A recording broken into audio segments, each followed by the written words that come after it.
I wrote this song this morning, May 23rd, 2022. Oh, Weena, my dear, I'm so glad I am here, that I've finally found you. You're lovely to see, yet you're hanging with me. Now my world spins around you. I know you're the one, 'cause your hair's like the sun, so shiny and bright like spun gold. Your skin is so youthful and smooth, it's the truth. Our union's not right, 'cause I'm old. But Weena, dear thing, I'm so wise and will bring you my leadership truly. You'll learn to adore me and love me much more. This is Eden I've newly discovered. This scenery here is beautiful, Weena, my dear. So that song's called The Old Snake, and I don't really care for the melody that much. I just kind of came up with it on my own, just on the spur of the moment while I was writing it. It's about, or inspired by, the Time Machine. If you've watched that old movie, what was it, 1960? I believe so. Based on a story or a novel by H.G. Wells. Yeah. So, and I have talking points about the Time Machine. 1. The time traveler was searching for a time without war. Once he found it, he started a war, after having made some quick assumptions about people of that time.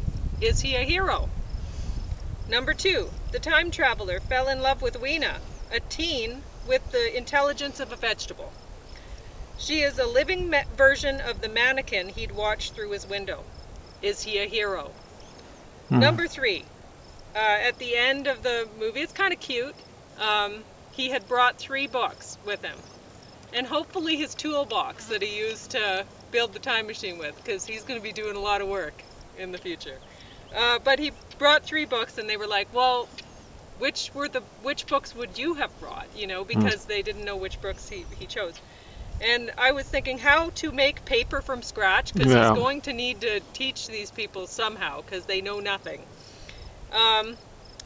Carpentry and structural home repairs, because they didn't even bother to build their own house. It was in total disrepair, like half of the ceiling was missing in it. Number 3, mechanical engineering. He's going to need to fix the machines that the Morlocks used to create society in that place, because they were the ones that were providing the food, presumably growing these huge fruits and whatever. And who knows what the machines were doing? Maybe they were fixing the atmosphere so people could breathe. Who knows? He didn't find out before he wanted to kill him, so he's going to have to fix the machines. So that's my take on the time machine.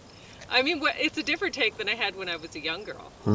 Because I was like, oh yes, he's a hero. Now I watch it and I'm like, no, not a hero at all. I mean, he just acted really impulsively. He saw this Morlock-Eloy relationship, and he's thinking the Morlocks were cannibals. Well, they may have been, but he doesn't even really know. How does he know that? And they could be that the Morlocks are the adult version of the Eloy, who are actually children. I mean, the fruit are way bigger than they have been in the past. So maybe the little, like maybe Weena is a 3-year-old. And she's just like human size. Human adult size. And the Morlocks are the adult version of humans in the future. You don't know. You get the story from him, the time traveler, who is, I don't think he's thought things through very well. He's destroyed their whole society in a day. He was there for less than a day, and somehow he ruined it. Or you can look at it as though he saved it, but I don't think so. It's hard to say. It's interesting to see. It'd be interesting to see what H.G. Wells thought about it. He was a socialist, and apparently one of the socialists, there were a lot of them, who went to the Soviet Union and enthused over it, or at least was enthusing over the Soviet Union in its not so early stages. So George Bernard Shaw was another, Beatrice and Sydney Webb or another couple. So yeah, it's horrible, horrible record of social so-called Yeah, but Democrats doing this kind of stuff. that's the thing is in the story, the time machine, you don't really get some idea that he's going to run a democratic society or he's going to work with these people at all. You get the idea He's going to be the lead big them. boss man. He's Yeah, going to, exactly yeah, right. exactly. He's Yeah. going to be teaching them Yeah. to live